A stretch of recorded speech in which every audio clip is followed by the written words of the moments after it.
آپ کو پتہ ہے جب انگریز نئے آئے اسلام کو سیکھنے کی کوشش کی، جب انگریز جو ہے نا نئے آئے تو انہوں نے کیا کیا، اردو زبان سیکھنا شروع کی۔ جب سیکھنا شروع کی، پہلے کیا سیکھا؟ جب دیکھیں انگریز کے پاس مسلمان کوئی انٹرویو یا کسی کام کے لیے جاتا ہے نا، اس نے پتہ پہلے کیا لفظ سیکھا کہ ہاں مسجد جاتا ہے۔ اس نے کیا کہا؟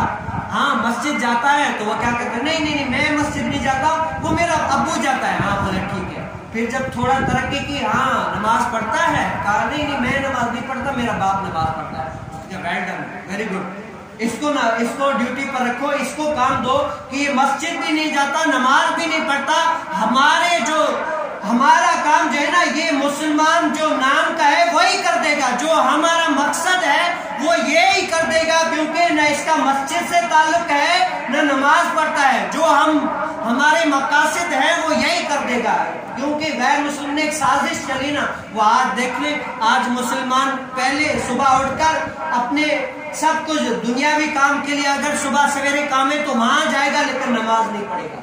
دنیاوی کام کے لیے صبح فجر سے پہلے اٹھ کر چلا جائے گا لیکن نماز کے لیے اٹھ کر مسجد میں نہیں آئے گا۔ یہاں تو یہ میں بہت بڑی بات کر رہا ہوں صبح کی نماز، لیکن یہ ہماری 5 نماز میں دیکھ لیں کتنا کرتا ہے۔ کیا جب تک ہم اپنے علماء کی یا پیر و مرشد کی بات مانیں گے نہیں نا، تب تک ہم پر کچھ بھی اثر نہیں ہوگا، بھلے آپ بات سن لیں، تب تک فائدے نہیں